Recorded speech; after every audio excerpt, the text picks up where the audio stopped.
Good Tuesday evening, January 7th, and welcome to the NCW Life Evening News. I'm Grant Olson. Here are a few of the stories we have coming up for you tonight. A Wenatchee man already accused of wounding another man through the feet in an East Wenatchee shooting is now charged with unlawful firearm and drug offenses. Grant County health officials are warning waterfowl hunters to be cautious handling any birds they harvest in the area with an eye toward avoiding avian flu. More low clouds and seasonably cool temperatures through the work week. Your full local weather forecast is coming up.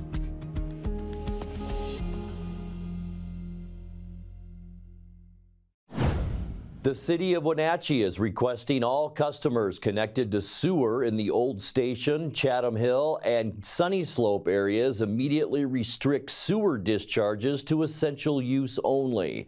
According to a press release, city staff are working to repair a broken sewer main, and the request to limit the amount of water discharged into the sewer system will remain in effect until further notice. Recommendations include flushing solid waste, not liquid waste, only washing clothes when necessary and taking short showers instead of baths, and turning off water while soaping or shampooing. The city closed a portion of Old Station Road between Euclid Avenue and Eisenhart Avenue earlier today for repair work. There was no estimated time for the route to reopen.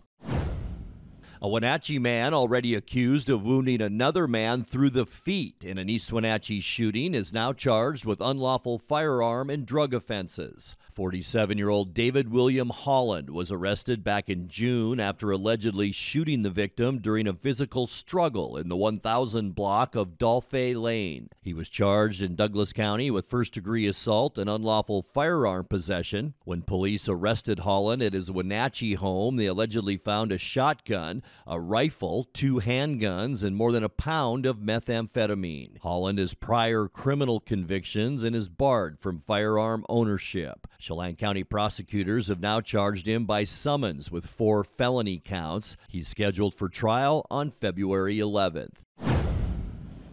Jurors began hearing testimony today in the Douglas County trial of Travis Earl Collins, accused of shooting an East Wenatchee man to death during a drug transaction 1 year ago. Jury selection took about 5 hours on Monday. Collins, who lives near Leavenworth, has been in jail since February in the killing of Julio Cesar Garcia Ramirez, found dead January 31st with a gunshot wound to the head in the 1700 block of Rock Island Road. Collins is charged with first-degree murder and robbery. Douglas County investigators say Garcia was involved in selling cocaine and exchanged multiple text messages with Collins to arrange a sale on the night he was murdered. Collins' attorney says the evidence against his client is limited and murder weapon has never been found. Attorneys expect the trial before Judge Brian Huber to go on for 1 week or longer.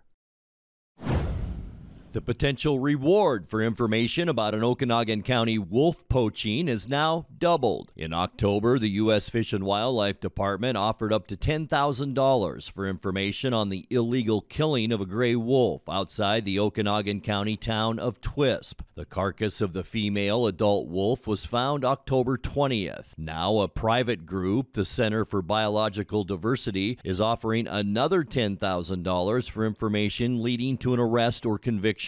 It's one of 5 illegal wolf killings reported in Washington in 2024. The gray wolf is a federally protected animal in the western 2/3 of the state. Penalties for willfully harming an endangered animal range up to a year in jail and a $50,000 criminal fine. When we come back, the cultural exchange program that cultivates the friendship between the Wenatchee Valley and Misawa, Japan is looking for eager world travelers. And Grant County health officials are warning waterfowl hunters to be cautious handling any birds they harvest in the area with an eye towards avoiding avian flu. I'm Grant Olson, and you're watching the NCW Life Evening News. Stay warm this holiday season with the latest high-quality fashions from Vuori, Patagonia, and North Face. Lake Chelan Sports has a huge selection with boots and gloves to match. Find it in downtown Chelan. Walking on Wooden is Chelan's newest casual boutique. Update your wardrobe with the latest casual fashions from Johnson & Murphy, Free People, and UGG. Look for WOW on Wooden Avenue in downtown Chelan. When you think of Doghouse Motorsports, you might think of motorcycles, but there's a lot more in this house. How about Honda power equipment? From snowblowers to lawnmowers to generators and even water pumps, Honda is the brand that sets the standards. Perhaps you need an ATV or UTV. The Doghouse has the largest selection anywhere. Did we mention watercraft and snowmobiles? And of course, we have motorcycles too. Back it up with terrific customer service and you have Wenatchee's best motorsports store 5 years running. Isn't it time for you to be in the Doghouse? Hey, welcome back to Save Mart. What can we help you find today? We're looking for a mattress. Oh, right this way. We got a large selection. We have this pillow top here. Oh, comfortable. We have more to choose from down here. Oh. I think I have the perfect one over here for you. I guess we'll take this one. You'll find it at Save Mart. Full service at a low, low price. Let Mary Maid's custom cleaning experts help you clean up your to-do list. Between work, kids, and pets, it's hard to find time to keep up. Let Mary Maids of Wenatchee help. Mary Maid's cleaning experts can help keep your home or business fresh, neat, and exactly how you'd clean it, if only you had the time. Call now for a free estimate, 509-663-1710. Serving Chelan and Douglas counties, Mary Maids, let us help. The cultural exchange program that cultivates the friendship between the Wenatchee Valley and Misawa, Japan is looking for eager world travelers. The Wenatchee Valley Misawa Sister City Association is seeking delegates from the Wenatchee Valley to travel to Misawa as part of the 2025 delegation. The valley's history is tied to Misawa after Clyde Pangborn and Hugh Herndon flew the first nonstop trans-Pacific flight from Misawa that landed in East Wenatchee in 1931. The Wenatchee delegation will travel to Misawa from September 26th to October 5th, and the approximate total cost per person, including airfare, room and board, and tours, is $2,500. Applications are due February 25th and can be found on the Wenatchee Valley Misawa City Sister Association website. Several local immigration organizations are hosting a, quote, Know Your Rights training in several area towns tomorrow. The training, which will be put on by the Washington Immigrant Solidarity Network, will teach participants about their rights relating to U.S. Immigration and Customs Enforcement, or ICE. The training will answer questions about what to do if ICE comes to your home or workplace and discuss other similar topics. Those in Wenatchee can attend the training at the First United Methodist Church, while folks in Chelan can go to the Lake Chelan Lutheran Church, and the Mi Pueblo Market in Brewster will also be a training site. The virtual event will run from 6 p.m. to 8 p.m. and will be held in English and Spanish. Grant County health officials are warning waterfowl hunters to be cautious handling any birds they harvest in the area with an eye toward avoiding avian flu. The H5N1 virus carried by wild birds poses a risk to humans and domestic birds as well as household pets and is known to have killed one person in Louisiana. It spreads easily among birds through saliva and other discharges. The Grant County Health District issued advisories on Monday for hunters to stay alert for sick or dead birds in the field and avoid handling any such animals. The agency also advises protective gear while dressing game birds as well as washing hands and disinfecting equipment. Any sick or dead bird should be reported immediately to the State Department of Fish and Wildlife. Coming up next in tonight's feature story, we will tell you what projects the Wenatchee Public Works Department has planned for this year. Clouds and seasonably cool weather through the week with sun and warmer temperatures this weekend. I'll have your full local weather forecast coming up. That and much more still to come tonight. Please stay with us. Caught in a conflict? Family? Workplace? Neighbor? Business? Housing disputes? Wenatchee Valley Dispute Resolution Center provides mediation services, a cost-effective and efficient way to provide a written resolution to disputes and issues. Plus, we offer mediation training and community education on conflict resolution and communication skills. Contact us to learn more. When getting the job done right is job one, you need construction equipment that's built right. With durable Kubota engines, more comfort, and the versatility to do it all. You need the Kubota construction lineup. Right now, write it off the lot and write it off your taxes for 0 down, 0% APR for up to 60 months or save up to $4,000.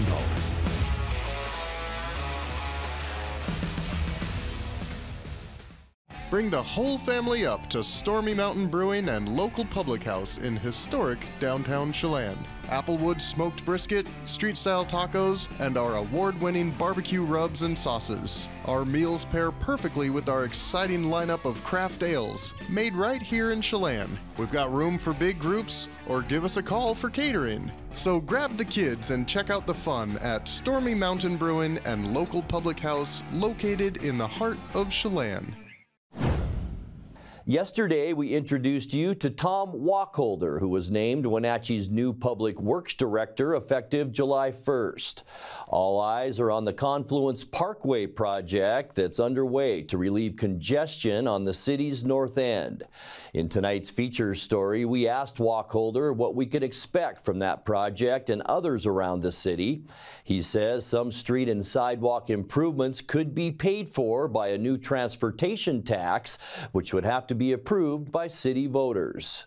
In 2025, the initial phases of Confluence Parkway, it's just going to be a lot of the railroad type work and constructing what's called a shoe fly to get the the railroad kind of situated so we could construct those grade separations.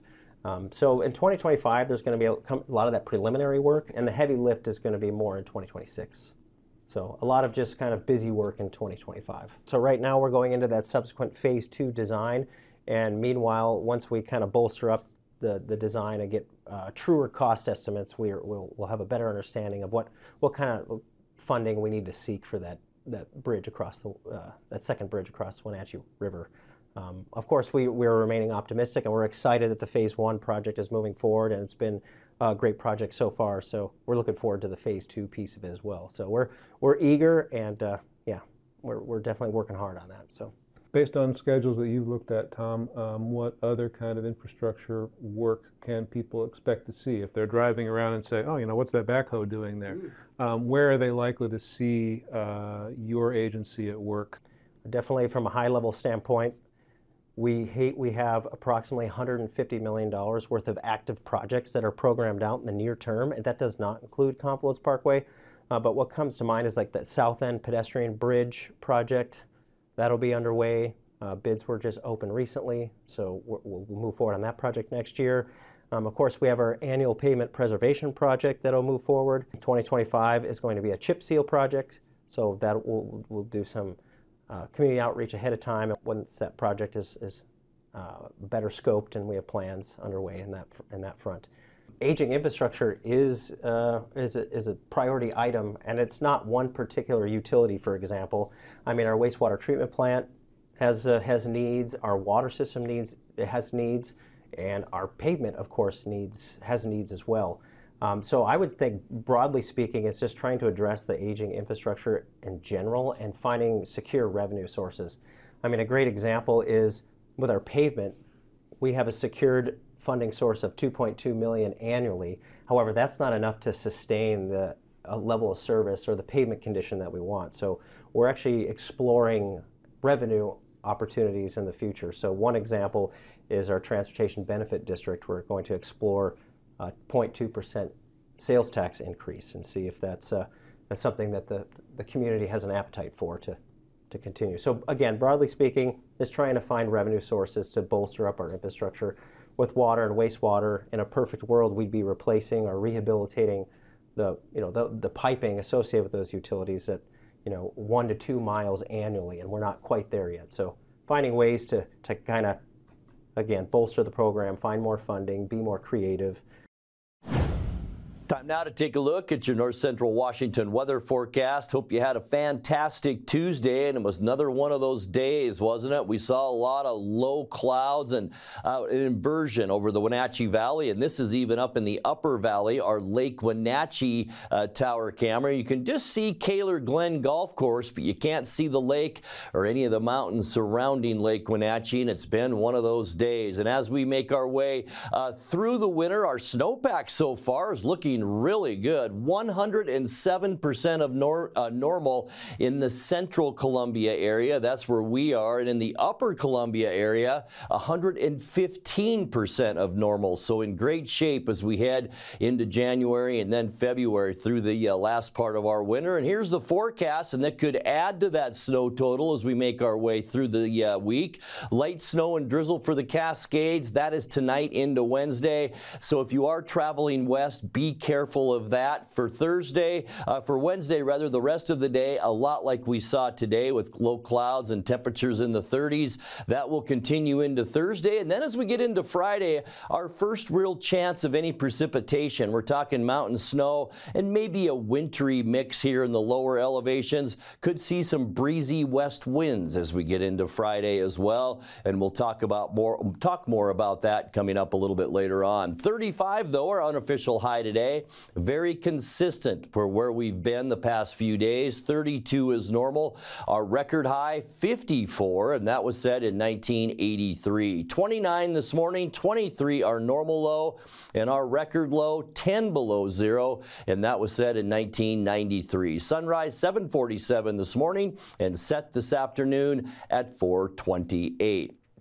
All right, as we get you into Wednesday, taking a look at temperatures, a lot like today once again, maybe into the upper 30s to 40 degrees for Moses Lake and Ephrata, 37 in Quincy, 35s from Wenatchee into Entiat and Chelan, also Omak 35 tomorrow, 31 in Lake Wenatchee, and low to mid 30s for both Leavenworth and Cashmere for your Wednesday afternoon. Tonight we can expect cloudy skies. High pressure is still controlling our weather, but here's a little area of low pressure that's kind of throwing some clouds our direction. Dense fog is possible tonight as well. Low temperatures around that 30-degree mark. For Wednesday, look at that. We might see some sun tomorrow. Partly cloudy skies and seasonal.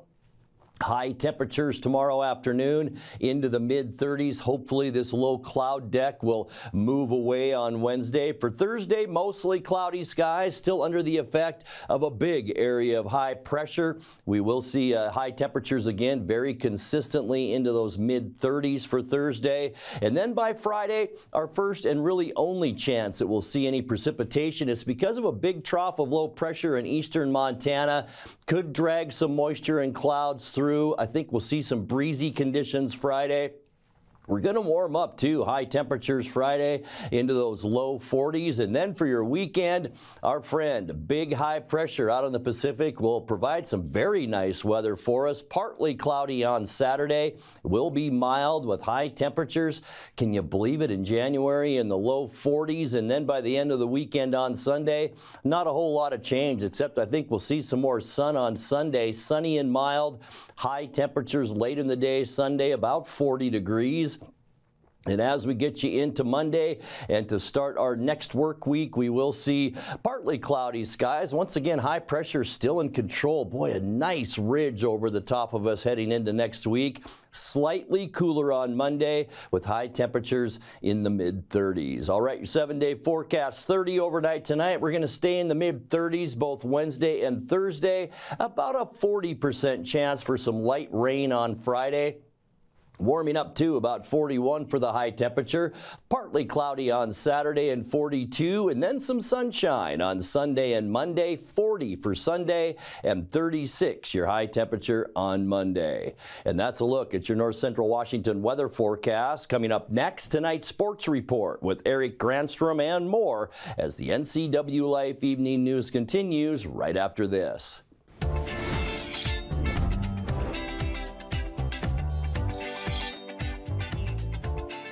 I'm Jen Mueller. Watch for my show, I Cook, You Measure on NCW Life. It's part cooking instruction, part entertainment, and all about connecting over food and wine with your favorite Northwest athletes. Watch I Cook, You Measure with Jen Mueller Mondays at 1, Wednesdays at 2, Fridays at 11 a.m., and Saturday and Sundays at 10:30 p.m. right here on the NCW Life channel. What once was old now is new to the NCW Life channel. Tune in for Bonanza, Superman, The Andy Griffith Show, The Beverly Hillbillies, The Invisible Man, The Lone Ranger, and The Lucy Show.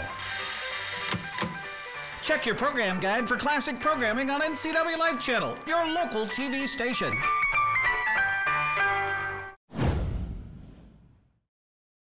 And a good Tuesday to you. The Kraken wrapped up a 4-game homestand on a losing note last night, falling to New Jersey 3-2.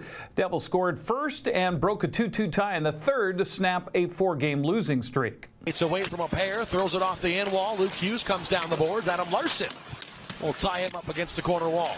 Chandler Stevenson, goals in back-to-back games for Seattle, trying to clear. Timo Meier kept it in. Now Meier to the slot. He sure shoots. Turned aside the rebound. Dawson Mercer, and they score. Burakovsky, right circle, settles shot, tip right toward the net. I think Markstrom may have caught a piece of it. Larson keeps it alive. Here's Chandler Stevenson. Back to the line, sends it across. Larson shoots, scores!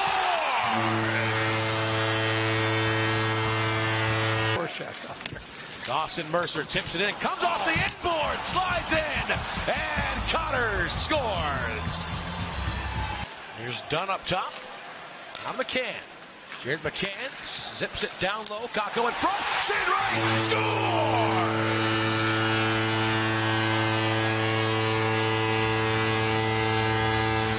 Shane Wright in front on the power play. We're tied at 2 early in the third. Hamilton in. Back Hughes, right side in front. Andre Palat under the crossbar. And the Devils respond and take a 3-2 lead. Here come the Kraken. Capo Kakko to Shane Wright. Backdoor tap in. Ellie Tolvanen stoned by Jacob Markstrom right in the blue paint. Capo Kakko in the circle. Shot tipped on goal. Matty Beniers right there. What a save. The windmill. Now the Kraken. One last ditch effort. Matty Beniers to the offensive zone. In the left circle. Off to Bjorkstrand. Toward the goal at the horn. Jared McCann, Shane Wright, and Coach Dan Bylsma talked about the good and the bad in Seattle's game last night.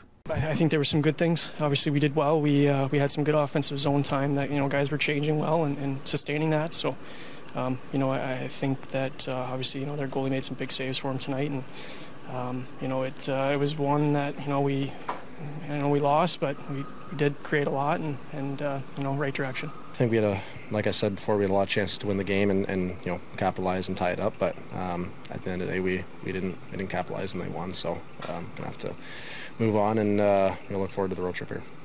It was a tough fought game both ways. We certainly took some punches, gave them some opportunities, but equally we had plenty of opportunities in that game. And as the game goes, they get the second goal. I think. At the end of the period, I wasn't necessarily a bad bounce, but fortunate to carry them off the wall. They get the goal. Our power play had a chance to get us back into it, which stepped over the boards in the third and got us a power play goal. We had to respond after they get a goal right after the power play, and we had 3 or 4. Look like the back of the net chances to get us back even, and so it's a hard fought game, and you got to take some positives of how we played this one. Seattle plays at Columbus Thursday at 4 o'clock. That'll be on Kong TV. Well, the Seahawks are the only 10-win team not to make the playoffs this year. Following a 30-25 win over the Rams Sunday, Mike Macdonald became the first-year coach in franchise history to finish with 10 wins. He says the future looks bright in Seattle. Our approach to the offseason and what we feel about our team wouldn't have changed based off of the win-loss. But, of course, it's great to finish with a with a win to get to 10 wins. I mean, all those things are really important. But like the tone is just kind of similar to what I'm talking about right now. It's, hey, we're excited about our future, and we love our guys. I mean, it was a special group, man. And we understand that it's not going to be the same group. It's just that's the way the nature of the NFL. But I think everybody will look back at this team and be proud of our effort and the things we worked through. Ultimately, we fell short. You know, only one team's going to come out of this thing, you know, feeling like they achieved what they could have. So, fortunately, ours ended too early. But I'm excited to get back to work. I think our guys are excited for our future. Seattle heads into the offseason with the task of replacing Ryan Grubb at offensive coordinator and locking down free agents such as Ernest Jones and Jarran Reed. There's just one college basketball game on the Northwest scope for tonight. Washington women continue Big Ten play, that is, at home against Wisconsin. The game tips at 6 o'clock. That'll be on the Big Ten Network. As the Wenatchee Wild prepare to host two games coming up this weekend, fans are sorting through two big trades last week. Gone are Kenta Isogai and Daniel Hauser. Wild broadcaster Austin Durante joined Dan Kuntz on Wake Up Wenatchee Valley this morning, saying Wenatchee gets quite a bit in return for Isogai. Well, we moved Kenta to Victoria, but we picked up several draft picks, some good draft picks. Got a second rounder, got a third rounder out of that. And Morgan Hackman picked up a forward who's been playing over in the Nanaimo with the BCHL team. We were able to get him in and get him started in the WHL here this past weekend. Got to make his WHL debut in Vancouver on Friday night, which was nice. But we also picked up Nick Coring. We picked up the rights to him. He's still playing high school hockey over in Eden Prairie. He's played a little bit with the Muskegon Lumberjacks in the USHL, but he's a projected draft pick coming up this summer. And the WHL draft picks that we picked up, that was a significant haul for Kenta. And between those trades, Kenta and Daniel were continuing to pick up some more draft picks. We're picking up the rights to NCAA committed players who have a chance to come here and make a big impact when they get here.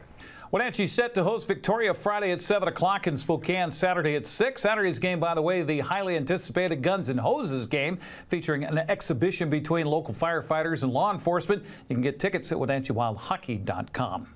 Well, the Waterville-Mansfield boys played back-to-back games in prep basketball last night and picked up wins. Shockers came out on top of Garden City Academy 58-42, then turned around and knocked off Cascade Christian 51-36. Waterville-Mansfield girls came up short to Cascade Christian in a low-scoring affair, falling 28-23. Girls' schedule tonight starts with Ephrata hosting East Valley, while Toppenish visits Quincy. Chelan welcomes Liberty Bell, while Omak visits Cascade. Manson's on the road at Tonasket. The other 6 o'clock games have Lake Roosevelt at Brewster. Bridgeport hosts Okanagan. Moses Lake Christian visits Soap Lake, and Entiat hosts Cascade Christian. The Pateros boys host Thorpe earlier today, as a matter of fact. Later on, it's East Valley at Ephrata, while Quincy hosts Toppenish. Liberty Bell travels to Chelan. The Omak Pioneers are in Cascade. Tonasket tackles Manson at 7:30, while Lake Roosevelt is at Brewster. Okanagan visits Bridgeport. Soap Lake entertains Moses Lake Christian, and Cascade Christian plays at Entiat. Omak is hosting the Caribou Trail League +1 in prep wrestling tonight.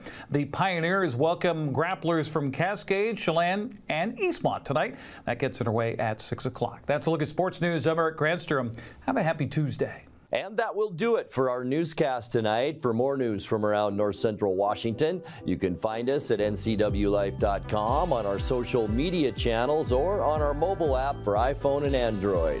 And remember, if you see news happening, we'd like to hear from you. Email us at news@ncwlife.com or give us a call at 888-6295.